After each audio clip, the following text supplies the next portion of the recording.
Hello everyone, it's Point here, and today I'm going to be showing you guys how to set up and configure the newest and in my opinion the greatest anti-cheat for Minecraft Bedrock Edition. This anti-cheat is almost 100% game test, which if you didn't know, JavaScript, basically scripting, it allows a bigger access to a bunch of commands and a bunch of other features that will implement and change the way we do things. Alright, so first, Paradox Anticheat, a little description.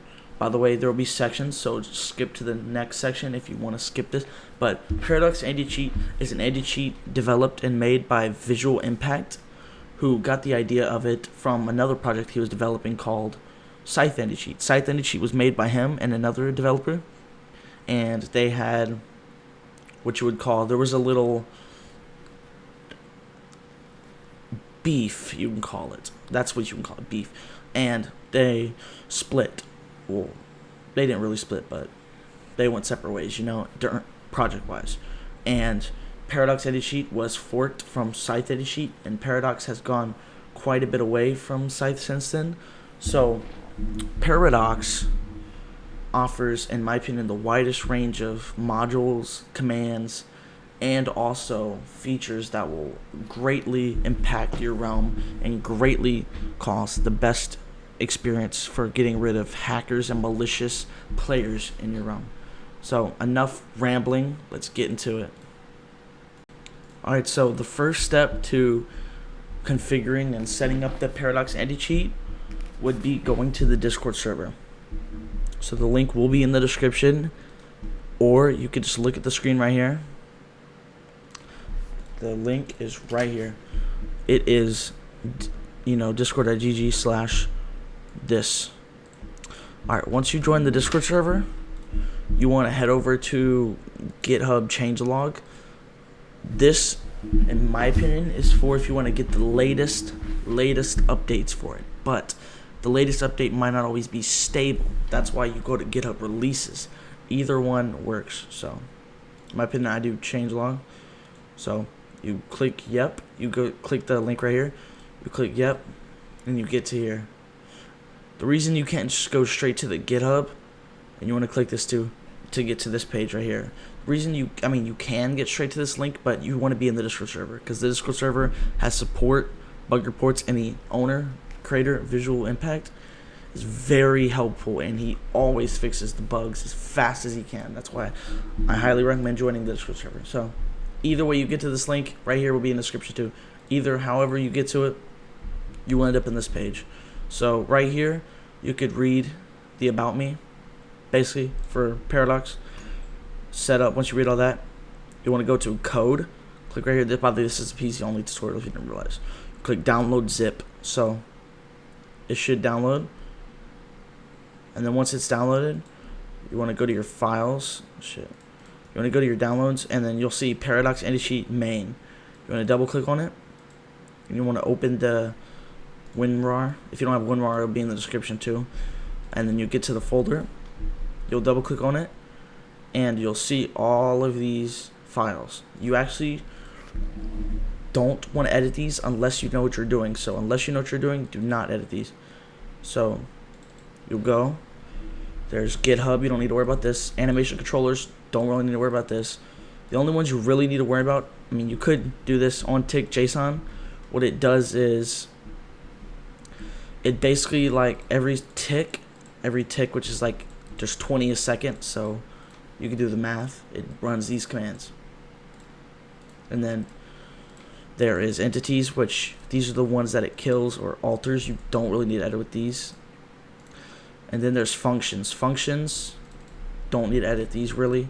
The only ones you really need to edit is the manifest JSON and scripts. So manifest JSON, the reason you need to edit it is because you need to edit the UUID if you've already installed it. So if you already have Paradox, you'd want to change the UUIDs, but if you don't, then don't worry about that. So then you go to scripts. Just make sure I'm recording. Sorry about that. You go to scripts, and then there'll be commands, data, pin rows, and timer. There'll also be this. Hey, what is this? I don't know either. You don't need to worry about util. The only ones you really need to worry about is data, and commands. So config.json is where you want to go. So this is where you can basically change, chat prefix, and this also allows you to turn on commands that you could type in chat. So if you want these commands to be able to be typed in chat and used, you could change the true right there. Instead of putting true, you just type false. False. Alright. I'm gonna leave this true because the mute's really useful. And then you could also turn on modules. So you could turn the modules on and off. Right here. See, you could edit the Mac stack and stuff like that. And so once you've edited all that, you want to make sure you save it. Then honestly, pretty much done for data. Commands, if you want to, edit what some of the commands say and stuff, right there, go ahead. So once you edit it all you want to go to your file explorer and you want to rename it from .zip. Actually,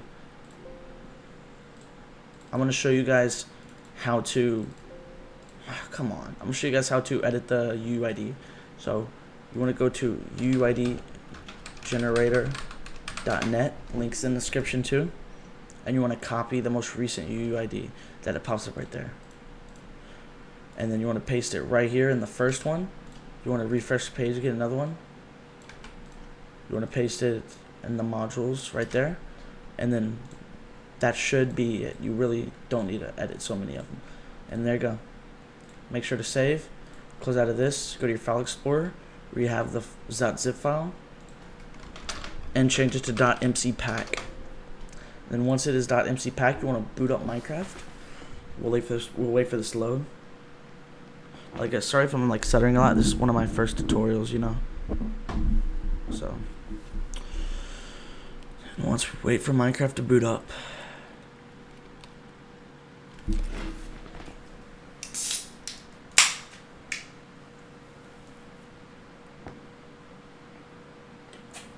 Alright, once Minecraft is booted up, you want to click play, and you want to go to a world, right? You want to create a world. Create new world. Name it whatever you want. Test. Subscribe. Alright.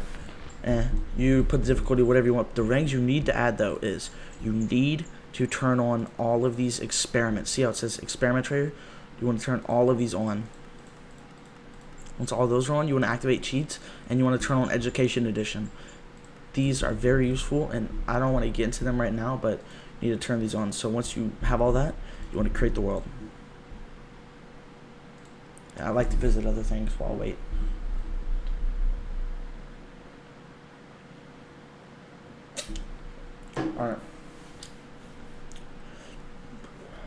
Alright, once the world's created, you immediately want to back out of it. Sorry, I accidentally hit the mic. Moving the mic, guys, I'm sorry. I can't tell if it's loud or not. Alright. And now you want to go back to the file, .mcpack, double click on it, and it should import it. There we go. Now that's imported, you want to click the pencil icon, go to behavior packs, my packs, Paradox Anticheat right here. And then once that's added, you want to click play. And then I'm just going to wait.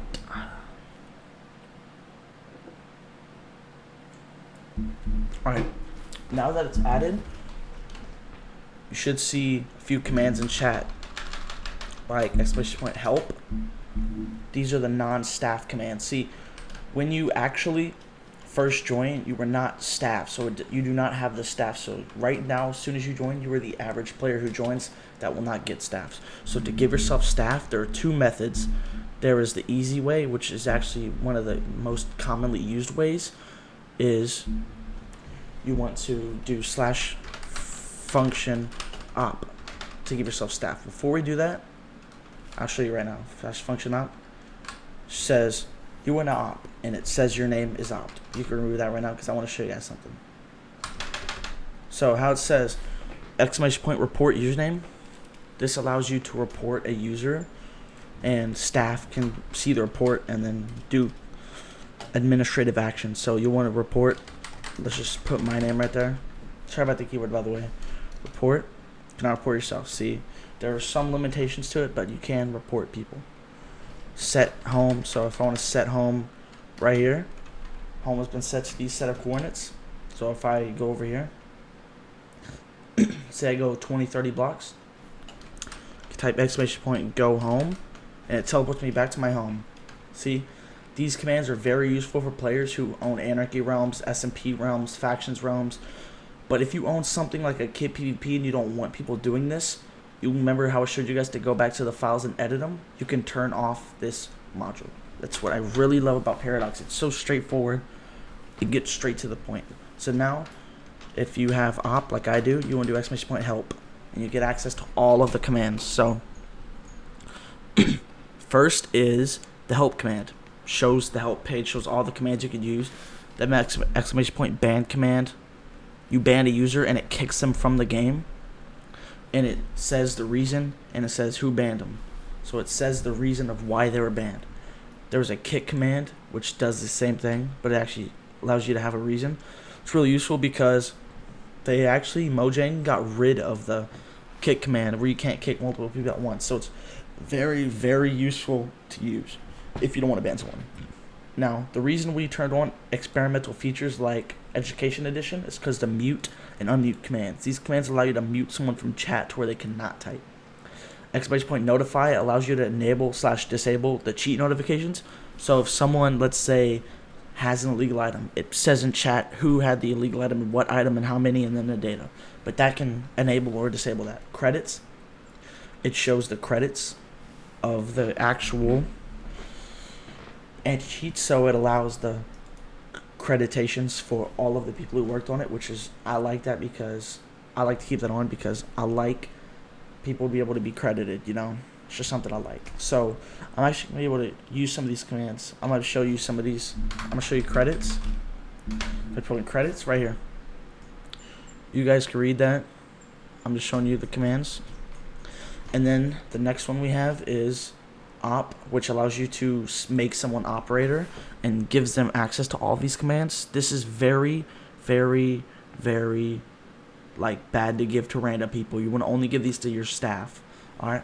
And then there's DOP, removes the operator, the person. Modules allows you to see all the modules that are enabled and disabled, like anti-game mode creative, anti-frostwalker, anti-knockback, stuff like that.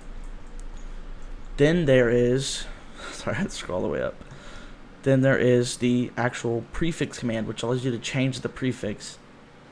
Like exclamation point, see how the exclamation point in front of all the commands, you can actually change it.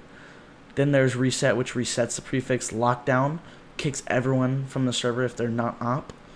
When I refer to someone as op, that means they've given themselves op through the anti-cheat, not the actual operator permission. So it kicks everyone out and says, sorry, server's in the maintenance. The punish command punishes a user.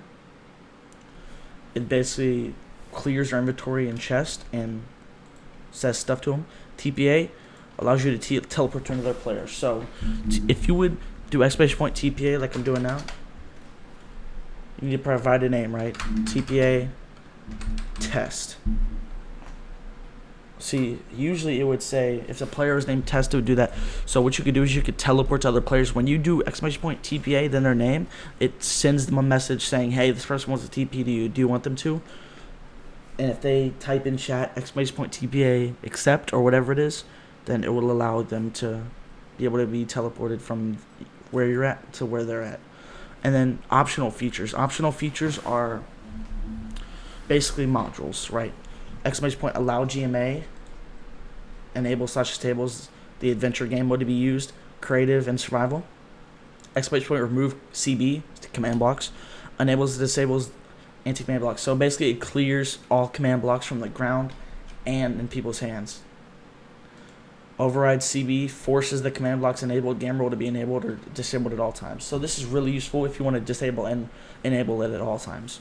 Bedrock validate, basically if a player is walking and at the Y level, I'm pretty sure like -60, and then they break the bottom bedrock, it will replace it in all dimensions except the end, because the end doesn't have it. No exclamation point no frostwalker.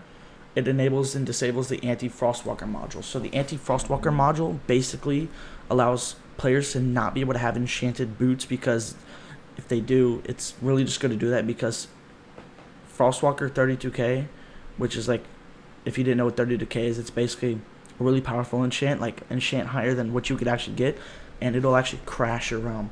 exclamation point world border option, which you could do for 1K, 5K, 10K, 25K, 50K, and 100K. Basically allows you to set up a world border. If a player goes past those certain coordinates, it doesn't let them. Auto clicker module. Jesus stops players from walking on water. That's an actual thing. Enchanted armor disables and enables armor. Enchanted armor. Auto aura. It disables or enables the auto kill aura checks for all players. Anti-KB stops anti-knockback. Bad packets. Checks the message length for each message. So every time someone messages, it basically checks the length to make sure they're not like sending laggy messages. Spammer A through D. These are different types of checks for spammers. So checks if a player is sent, if a message is sent while moving, swinging, using items, or GUI is open. So this basically makes sure people aren't spamming shit in chat. Checks for spamming in chat on a 2-second cooldown. So each time a message is sent, if another one is sent before 2 seconds is up, it'll add a flag for spam. Crasher A prevents people from crashing with the Orion hack client, which I love this module. Anti-namespoof A through B basically checks if a player is using, non-AC characters or their name exceeds the character limit. Reach A through B stops players from reaching, pretty much placing or breaking blocks past the limit. No slow A checks if players are speed hacking. Fly A checks if players are flying while in survival. Legal items A through C check these things right here, as you can see. Have illegal items in inventory, use illegal items, place illegal items. Stack ban, it basically moderates people who have illegal stacks over 64. Anti-scaffold A checks if players for illegal scaffolding. Anti-nuker A checks if people are nuking blocks, which basically means you break like an entire chunk. You've seen that before. X-ray A checks for player. It basically notifies staff when players are mining specific ores. Unban window unbans anyone who joins in a certain time that the command is activated. Chat ranks allows you to disable and enable chat ranks, and anti-shulker removes shulkers and enables shulkers throughout the world. Then the tools and utilities section. There's aura check, you can test someone for kill aura. EC wipe, you can clear someone's inner chest. Fly, you can allow someone to fly. Freeze, you freeze a player. It makes them can't move. Stats, you check someone's stats. Full report, you could check the anti-cheat logs. Vanish, you can vanish yourself. These allow tag, chat rank. You could add a chat rank to yourself, reset your chat ranks, or anyone's chat ranks actually. Clear chat, which basically clears all these messages. NFC allows you to see the items in a player's inventory. Set home and then go home. We tried those already, so we're gonna try out some of these guys. All right. So we'll do exclamation point fly. My bad. Exclamation point fly. Point network. 3 for 1. So now I let myself to fly, so now I could fly in survival. This is really useful if you don't want to give your staff creative. Then you could do exclamation point fly. Point network. 3 for 1, and it removes the fly if you do it again. All right. So now what we want to do is the next one is freeze stats full report. All right, so we can't do freeze on ourselves, but we can do stats. Oh yeah, we need notify cheat notifications. So notify is on, and now stats. There isn't many stats yet, but for right now there's survival mode and then there's coordinates. More will definitely be added in the future, guys. Just go to the Discord and request stuff. So now we could do vanish, which will basically allow us to be rendered completely in survival and invisible. So now I can't be seen at all. Oh, they need to fix these particle effects. But anyways, can't be seen at all. So even if I hold a block or put on armor, it'll be invisible to players. So this even hides it from ESP, see? Alright. And then you do exclamation point vanish to get rid of the vanish. And then the next module will be the tag, so chat rank. So when I type in chat, it just says member, right? You can do tag, point network, 3 for 1, rank, and then let's say I want to be owner, right? There you go. Now if I type in chat, owner. Now tag. Now if I want to remove the chat rank completely, it reset it, so now it's back to member. Alright. This is why I love Paradox. Then there's NFCs, so oh no, there's clear chat too. So clear chat, clears your chat. And then right there, see, look. Oh, it's still up there, right? MC point network 341. It only see, since I only have one log, it says log amount 1 data 1. Data 1 means it's a spruce log because all of its data. So if it said like data 2, it'll mean like, I'm pretty sure acacia. So it's still checking, I'm pretty sure. So if I get another piece like meat, if I do it again now, feather, chicken. See, really useful. And then let me go back to help so we can look at some more. I could try some of these, but I don't really need to right now. And so I'm in the next tutorial, guys, I'm gonna give you guys some help on how to, you know, which ones to use for what server. So so if you have a kit PvP or factions, I advise having almost all of these on, just because the fact that a lot of these are really useful to stop hackers if you ban hacks in general. But if you're only in an anarchy realm, you only want to have a certain amount of these on. You'd want to have on, you'd want to turn all these off except survival. You'd want to turn on this, the world border. You'd want to turn on bad packets, spammer, anti-spam, crasher, name spoof, legal items, stack ban, nuker, and then you'd want to turn on, that's it. Alright, so that's all the ones you should turn on, and this is the tutorial for Paradox Anticheat. If you guys have any questions or any things you want to ask me or tell me, just put it in the comments. All of the stuff I went through in this video is in the description. If you guys need help or anything, just let me know. I'm sorry this is kind of a botched video and kind of bad, but I'm really tired right now, and this is one of my first tutorials. So hope you guys have a great day, and see you.